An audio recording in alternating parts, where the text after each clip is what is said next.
7 media में आप सभी का स्वागत है। मैं हूं मधुमिता। झारखंड के चुनाव में इस बार नेताओं के बेटे बेटियां और पत्नियों से ज्यादा बहुओं का सियासी दबदबा है। राज्य के करीब आधा दर्जन सीटों पर नेताओं की बहुएं सियासी विरासत संभालने उतरी हैं। इनमें शिबू सोरेन की बहू सीता और कल्पना रघुबर दास की बहू पूर्णिमा का नाम प्रमुख है। इनमें कुछ नेताओं की बहुएं पहले ही सियासी तौर पर स्थापित हो चुकी हैं, तो कुछ पहली बार राजनीति में उतर रही हैं। झारखंड के पूर्व मुख्यमंत्री शिबू सोरेन की दो बहुएं सियासी मैदान में हैं। गिरिडीह की गांडेय सीट से छोटी बहू कल्पना चुनाव लड़ रही हैं।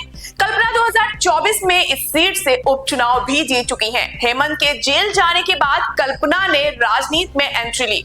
MBA तक की पढ़ाई करने वाली कल्पना की शादी 7 फरवरी 2006 को हेमंत सोरेन से हुई थी। दोनों के 2 बच्चे हैं। कल्पना सोरेन राजनीति में आने से पहले एजुकेशन के क्षेत्र में काम कर रही थी।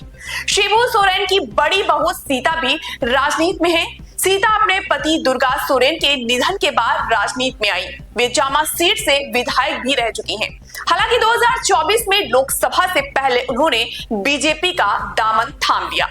बीजेपी ने इस बार सीता सोरेन को जामताड़ा से मैदान में उतारा है। जामताड़ा सीट बीजेपी के लिए सियासी तौर पर आसान नहीं है। यहाँ आदिवासी और मुस्लिम गठजोड़ काफी मजबूत दिखता है।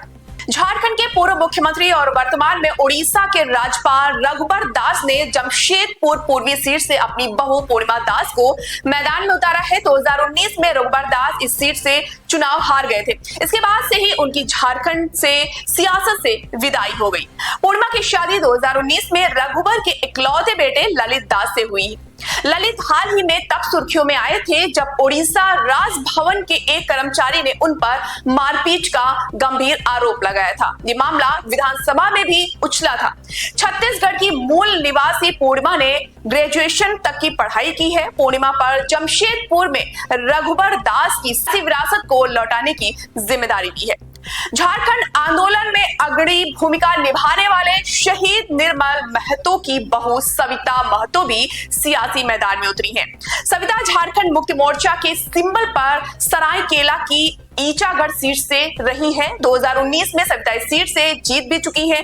2014 में पति सुधीर महतो के निधन के बाद सविता राजनीति में आई। ईचागढ़ सीट पर सविता का मुकाबला आजसू उम्मीदवार से है। सविता महतो ने 9वीं तक की पढ़ाई की हुई है। सविता के नामांकन सभा में हेमंत सोरेन ने कहा कि इनके अंदर शहीदों का खून दौड़ रहा है। बीजेपी के लोग इनसे क्या मुकाबला कर सकेंगे।